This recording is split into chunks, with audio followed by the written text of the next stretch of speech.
Good morning friends. આજે આપણે MCQs for GUJCET and Gujarat board and જેડબલઈ જોઈશું. તો એમાં આપણે સદિશોનું ત્રિગુણન એ સૂત્ર પર બેઝ એમસીક્યુ જોવાના છીએ.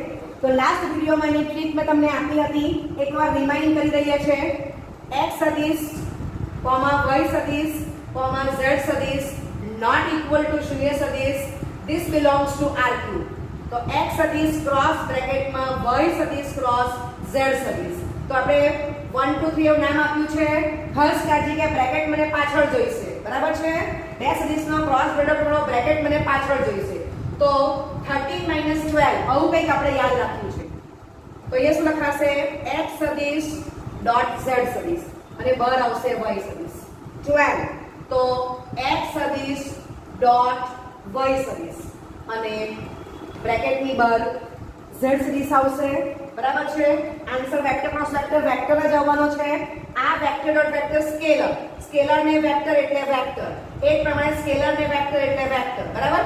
તો વેક્ટર માઈનસ વેક્ટર મને વેક્ટર જ મળવાનો છે. અહીંયા વેક્ટર ક્રોસ વેક્ટર વેક્ટર, તો v = v આવી જાય છે, બરાબર. આવું આપણે જોઈ ગયા છે. ઓકે,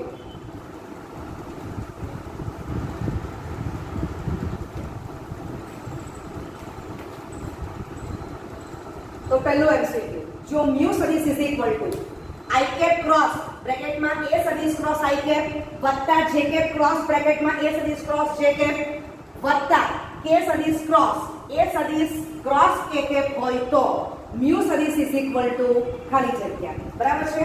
ઓકે, તો મ્યુ સદિશ = હવે અહીંયાથી નંબરિંગ કરી દઉં છું. 1 2 3 તો 13 - 12, બરાબર. આવું મારે માઇન્ડમાં બોલવાનું છે. i કેપ તે i સદિશ થવાનો છે. ક્લિયર? ચાલો હવે બીજા માટે તો આપું છું 1 2 3 ઓકે પ્લસ અને આને આપણે આમ છેડે કૌંસમાં આપી દઈએ છીએ. ફરી પાછું 13 - 12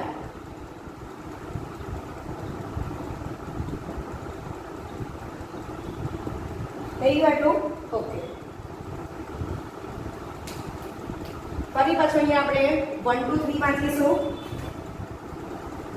ઓકે, તો 13 k સદિશ ડોટ k સદિશ, તો બર k સદિશ આવશે -12 k કેપ ડોટ a સદિશ અને બર આવશે k કેપ, બરાબર છે.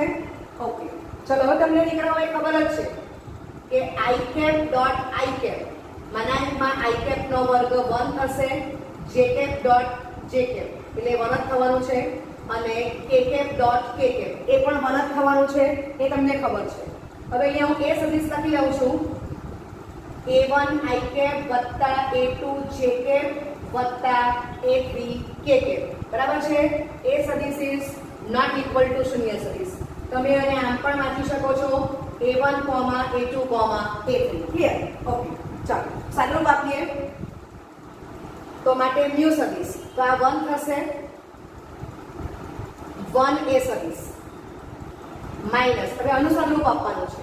તો તમે જોઈ શકો છો કે a સદિશ ડોટ i સદિશ કેવું કે i સદિશ ડોટ a સદિશ, તો શું આવશે આનું સાદુરૂપ? માત્ર a1 જ આવશે. કેવી રીતે? તો આની value 1, 0, 0 dot a1, a2, a3. તો આ બેનું ડોટ પ્રોડક્ટમાં a1 જ આવવાનો છે. કેમ? કારણ કે અહીંયા i સદિશ કે i કેપ જે કેવું હોય તે સરખું જ છે. i કેપ એ i સદિશ થવાનો છે. a1 આવી ગયા. ઓકે, તો હું ડાયરેક્ટ લખું છું. અહીંયા આવશે a1 i કેપ. ક્લિયર? ચલો વત્તા 1 બ્રેકેટની બહાર a સદિશ માઈનસ, હવે અહીંયા તમે વિઝ્યુલાઇઝ કરો j કેપ, તો શું આવશે 0, 1, 0 ને a સદિશ ની વેલ્યુ તો આ જ છે. તો અહીંયા આપણને શું મળશે? a2 અને બહાર કોણ છે? j cap. સમજાય છે? બ્રેકેટ નું સાદુરૂપ તમને અહીંયા આ મળે છે, અહીંયા a1 મળે છે, અહીંયા a2 મળે છે. Clear? Okay, bracket over plus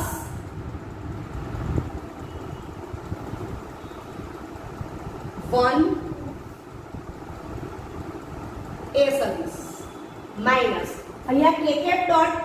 એ સદિશ તો 0,0,1 ડોટ એ સદિશની વેલ્યુ આ છે તો અહીંયા શું આવશે a3 બરાબર તો અહીંયા બ્રેકેટની વેલ્યુ આપણને a3 મળે છે અને બહાર કોણ છે k બરાબર છે ઓકે ચાલો હવે તમે જોઈ શકો છો કે 1 એ સદિશ તો એ સદિશ થવાનું છે આ ત્રણે ત્રણ ટર્મ સરખી છે તો શું લખાશે એ સદિશ વત્તા એ સદિશ વત્તા એ સદિશ બરાબર છે હવે સેકન્ડ ટર્મ્સમાં જો કે બધે માઈનસ છે તો હું માઈનસ કોમન કરી નાખું છું તો શું લખાય a1 i કેપ વત્તા a2 j કેપ વત્તા a3 k કેપ બરાબર છે તો 3a સદિશ માઈનસ a સદિશ તો 2a સદિશ મળશે આપણને બરાબર છે આ વેલ્યુ તમારી a સદિશ થશે એ બતાવ્યું છે ઓકે તો આન્સર આવશે mu સદિશ ઇઝ ઇક્વલ ટુ 2a સદિશ ઓપ્શન સી એ તમારો આન્સર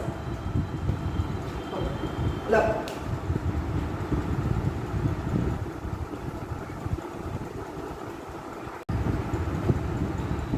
બીજું એમસીક્યુ મોસ્ટ ઇમ્પોર્ટન્ટ છે એ સદિશ બી સદિશ સી સદિશ એ ત્રણ એકમ સદિશો છે એ સદિશ લંબ બી સદિશ એ સદિશ સમાંતર સી સદિશ તો એ સદિશ ક્રોસ બ્રેકેટમાં બી સદિશ ક્રોસ સી સદિશ ઇઝ ઇક્વલ ટુ ખાલી જગ્યા તો એ સદિશ ક્રોસ બી સદિશ ક્રોસ સી સદિશ બરાબર છે બે સદિશના ક્રોસ પ્રોડક્ટનો બ્રેકેટ પાછળ છે ઓકે તો એ સદિશને 1 કહો બી સદિશને 2 કહો અને સદિશને 3 કહી દો તો 13 - 12 નો ઉપયોગ કરીએ લખી દો સૂત્ર નંબર 1 હવે એ સદિશ બી સદિશ સી સદિશ એ એકમ સદિશ આપેલા છે તો ત્રણ સદિશો નોટ ઇક્વલ ટુ સદિશ છે જ અને પ્રત્યેકનું માનાંક કેવું આવશે 1 બરાબર છે ઓકે એ સદિશ લંબ બી સદિશ વિથ ડબલ ઇન્ટિગ્રેશન એ સદિશ ડોટ બી સદિશ ઇઝ ઇક્વલ ટુ 0 થશે એ સદિશ સમાંતર સી સદિશ ધેટ ઇઝ એ સદિશ અને સી સદિશ વચ્ચેનો ખૂણો θ બરાબર 0 થશે તો cos θ ઇઝ ઇક્વલ ટુ એ સદિશ ડોટ સી સદિશ અપોન માનાંકમાં એ સદિશ માનાંકમાં સી સદિશ cos 0 1 થશે અને માનાંકમાં એ સદિશ અને માનાંકમાં સદિશની વેલ્યુ 1 છે તો એ સદિશ ડોટ સી સદિશ અપોન 1 બ્રેકેટમાં 1 ઇઝ ઇક્વલ ટુ 1 માટે એ સદિશ ડોટ સી સદિશ ઇઝ ઇક્વલ ટુ 0 બરાબર તો જેટલા આપણને પક્ષ આપ્યા છે એ બધા પરથી આપણે વેલ્યુ ફાઇન્ડ કરી દીધી છે એ બધી વેલ્યુ આપણે 1 માં મૂકીશું તો એ સદિશ ક્રોસ બ્રેકેટમાં બી સદિશ ક્રોસ સી સદિશ ઇઝ ઇક્વલ ટુ તો આ વેલ્યુ તમને 1 મળે છે તો બ્રેકેટમાં 1 બી સદિશ માઈનસ હવે એ સદિશ ડોટ બી સદિશ તો એની વેલ્યુ આપણને 0 મળે છે તો બ્રેકેટમાં 0 મૂકીશું બાર સી સદિશ બરાબર છે તો બી સદિશ માઈનસ શૂન્ય સદિશ તો ઇઝ ઇક્વલ ટુ બી સદિશ બરાબર છે okay vector minus vector vector તો એ ખબર છે કે વેક્ટર ક્રોસ વેક્ટર વેક્ટર જ આવે એટલે બી સદિશ છે એ પોતે વેક્ટર જ છે તો ઓપ્શન બી એ તમારો આન્સર થશે ઓકે લખો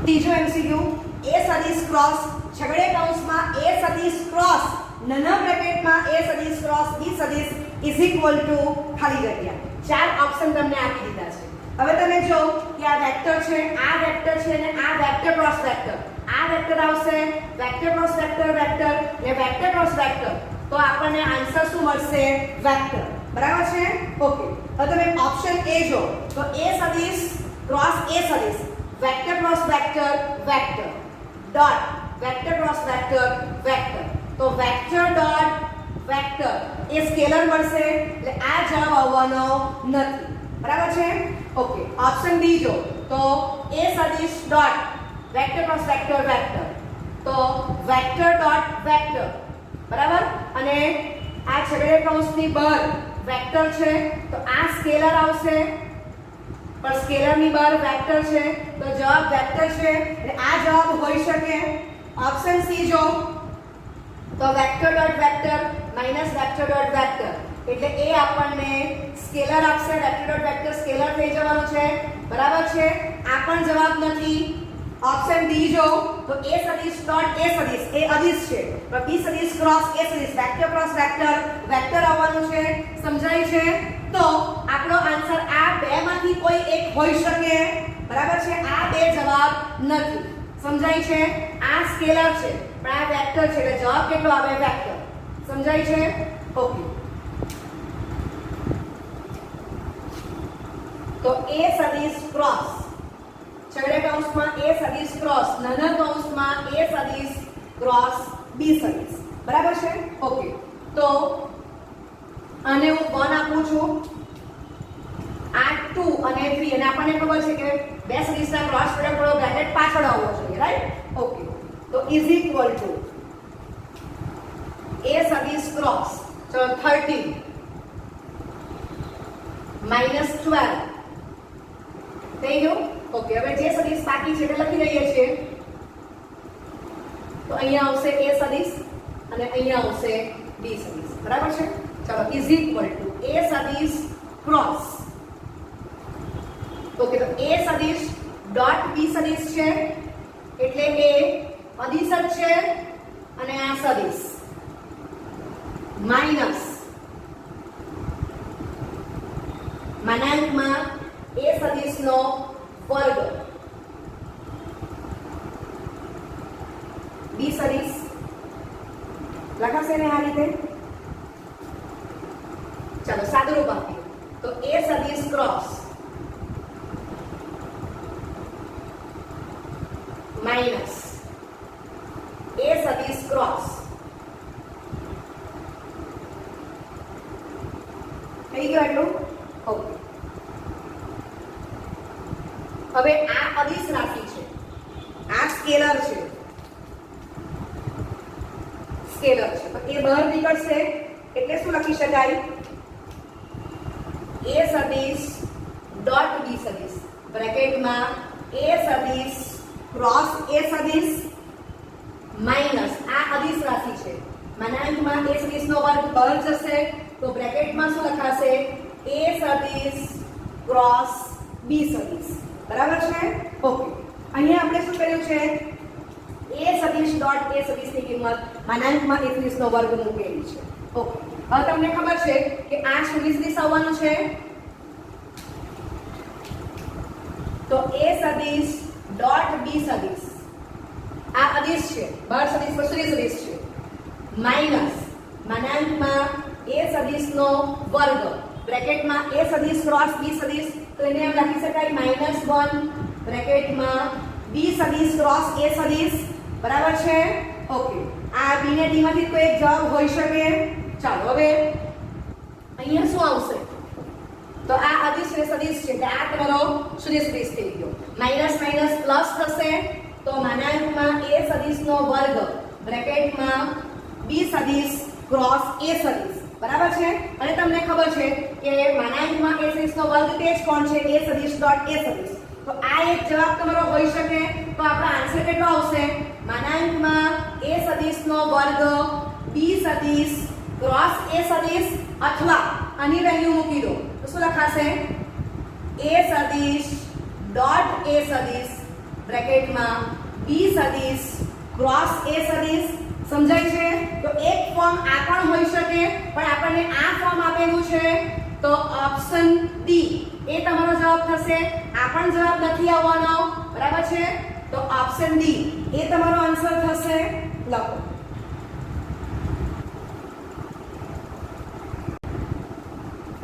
ચોથી એમસીક્યુ, એ સદિશ કોમા બી સદિશ કોમા સી સદિશ નોટ ઇક્વલ ટુ શૂન્ય સદિશ બિલોંગ્સ ટુ આર ક્યુબ માટે એ સદિશ ક્રોસ નાના બ્રેકેટમાં બી સદિશ ક્રોસ સી સદિશ ઇઝ ઇક્વલ ટુ નાના બ્રેકેટમાં એ સદિશ ક્રોસ બી સદિશ ક્રોસ સી સદિશ હોય તો ખાલી જગ્યા. ઓપ્શન એ બી સદિશ ક્રોસ એ સદિશ ક્રોસ સી સદિશ ઇઝ ઇક્વલ ટુ શૂન્ય સદિશ. ઓકે,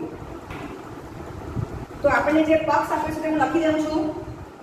એ સદિશ ક્રોસ બી સદિશ ક્રોસ સી સદિશ ઇઝ ઇક્વલ ટુ નાના બ્રેકેટમાં એ સદિશ ક્રોસ બી સદિશ બ્રેકેટની બહાર ક્રોસ સી સદિશ, બરાબર છે? હવે તમે જોઈ શકો છો કે વેક્ટર ક્રોસ વેક્ટર વેક્ટર, આ વેક્ટર છે વેક્ટર ક્રોસ વેક્ટર, તો આપણને વેક્ટર જ મળવાનો છે. અહીંયા vector cross vector vector, vector cross vector, તો આપણને વેક્ટર જ મળવાનું છે, બરાબર છે? ઓકે, તો એ લોજિક પ્રમાણે આપણે જોઈએ તો પહેલામાં તમે જો કે વેક્ટર ક્રોસ વેક્ટર તો વેક્ટર, તો આ એક જવાબ હોઈ શકે. બીજું જો એ સદિશ ને બ્રેકેટમાં બી સદિશ ક્રોસ સી સદિશ, તો આ વેક્ટર છે, વેક્ટર ક્રોસ વેક્ટર વેક્ટર, અહીંયા ડોટ નથી આપ્યું ને જવાબ સ્કેલર આપેલો છે. આ તમારું સ્કેલર છે. સમજાય છે? એટલે આ જવાબ તો ખોટો જ છે એમ ખબર પડી જાય. અહીંયા vector cross vector, vector cross vector, તો વેક્ટર ઇક્વલ ટુ વેક્ટર, અહીંયા પણ વેક્ટર ઇક્વલ ટુ વેક્ટર. બરાબર છે? તો A, C કે D માંથી કોઈ પણ એક જવાબ હોઈ શકે છે. ક્લિયર? ઓકે, સમજાય છે? અહીંયા આપણને શું જોઈએ? ડોટ હોવું જોઈએ, તો વેક્ટર ડોટ વેક્ટર સ્કેલર આવશે. અહીંયા ડોટ લખ્યું નથી એટલે આ ખોટું છે. બરાબર છે? ઓકે, તો અહીંયા બ્રેકેટ ઓલરેડી પાછળ આપેલો છે, અહીંયા બ્રેકેટ આગળ છે, તો આને આપણે શું લખીશું? A સદિશ ક્રોસ B સદિશ ક્રોસ સદિશ એમને એમ લખીશું. -1 છેડે કૌંસમાં C સદિશ ક્રોસ નાના કૌંસમાં A સદિશ ક્રોસ B સદિશ. બરાબર છે? અને આપણે આ પ્રમાણે લખીશું. ચલો હવે 1 2 3 આ બાજુ પણ 1 2 3 લખી દઈએ છે. 13 - 12 નો ઉપયોગ કરીશું, માટે છેડે કૌંસમાં 13 -12 એટલે A સદિશ ડોટ B સદિશ ને બ્રેકેટની બહાર C સદિશ છેડે કૌંસ પૂરો ઇઝ ઇક્વલ ટુ -1 છેડે કૌંસમાં 13 તો C સદિશ ડોટ B સદિશ એટલે અહીંયા A સદિશ રહેશે બહાર -12 એટલે C સદિશ ડોટ A સદિશ તો બહાર આવશે B સદિશ છેડે કૌંસ પૂરો. બરાબર છે? ઓકે, અંતરકલન માટે ક્રમનો નિયમ સાચો છે. હવે તમે જોઈ શકો છો કે અહીંયા C સદિશ ડોટ A સદિશ છે, સોરી A સદિશ ડોટ C સદિશ છે, તો અહીંયા C સદિશ ડોટ A સદિશ છે. બરાબર? તો A સદિશ ડોટ C સદિશ ઇઝ ઇક્વલ ટુ C સદિશ ડોટ A સદિશ. બરાબર છે? A સદિશ કોમા C સદિશ ઇઝ નોટ ઇક્વલ ટુ શૂન્ય સદિશ. બરાબર છે? ઓકે, તો આનું સાદુરૂપ આપણે આપીએ છીએ, તો સાદુરૂપ શું બનશે? તો માટે A સદિશ ડોટ C સદિશ B સદિશ માઈનસ A સદિશ ડોટ B સદિશ બ્રેકેટની બહાર C સદિશ. બરાબર છે? ઇઝ ઇક્વલ ટુ માઈનસ બ્રેકેટમાં C સદિશ ડોટ B સદિશ A સદિશ માઈનસ માઈનસ પ્લસ અને આને હું લખી રહ્યો છું A સદિશ ડોટ C સદિશ. બરાબર છે? સમજાય છે? તો તમે જોઈ શકો છો કે આ ટર્મ્સ કેન્સલ થવાની છે બંને બાજુ. ક્લિયર? એથી છેડે ક્રોસ કરી નાખીએ છીએ, માઈનસ આપણે અંદર જ આપી દીધું છે. બરાબર છે? તો કઈ ટર્મ્સ રહી છે? માઈનસ બ્રેકેટમાં A સદિશ ડોટ B સદિશ C સદિશ ઇઝ ઇક્વલ ટુ માઈનસ બ્રેકેટમાં C સદિશ ડોટ B સદિશ A સદિશ. બરાબર છે? તો આ ફોર્મ પરથી આપણને ખબર પડે છે કે આ બંને જવાબ પણ આવવાના નથી. ખ્યાલ આવે છે? ઓકે, તો એક જ જવાબ બાકી રહી છે. બરાબર છે? તો અહીંથી ખ્યાલ આવી જ જાય છે આટલાથી જ કે ઓપ્શન A એ તમારો આન્સર આવવાનો છે. છતાં આપણે હવે ઊંધું ટ્રાય કરીએ, તો શું લખીશું? આપણને જવાબ તો ખબર પડી જ ગયો છે. બરાબર? તો B સદિશ ક્રોસ બ્રેકેટમાં A સદિશ ક્રોસ C સદિશ ઇઝ ઇક્વલ ટુ શૂન્ય સદિશ. તો આપણને ખબર છે કે 1 2 3 તો ઉપરનું સ્ટેપ શું આવશે? 13 માઈનસ 12 તો 13 માં કોણ આવશે? B સદિશ ડોટ C સદિશ ને બહાર કોણ આવશે? A સદિશ. 13 માઈનસ 12 B સદિશ ડોટ A સદિશ તો બહાર C સદિશ. બરાબર છે? ઓકે, તો ઇઝ ઇક્વલ ટુ શૂન્ય સદિશ. તો એ પ્રમાણે આપણે સાઈડ ચેન્જ કરીશું. ખ્યાલ આવે છે? ઓકે, તો આને આ બાજુ લાવું છું, આ ટર્મ્સને આ બાજુ લાવું છું અને અહીંયા C સદિશ ડોટ B સદિશને બદલે મને B સદિશ ડોટ C સદિશ જોઈએ છે. અહીંયા A સદિશ ડોટ B સદિશ છે તો મને B સદિશ ડોટ A સદિશ જોઈએ છે. તો એ પ્રમાણે આપણે એડજસ્ટ પણ કરી દઈએ છીએ અને સામે લાવીશું તો શું લખાશે? B સદિશ ડોટ C સદિશ A સદિશ માઈનસ બ્રેકેટમાં B સદિશ ડોટ A સદિશ બ્રેકેટની બહાર C સદિશ ઇઝ ઇક્વલ ટુ શૂન્ય સદિશ. બરાબર છે? એટલે આ આપણો આન્સર થવાનો છે. ખ્યાલ આવે છે? ઓકે, તો ઓપ્શન A એ તમારો આન્સર છે.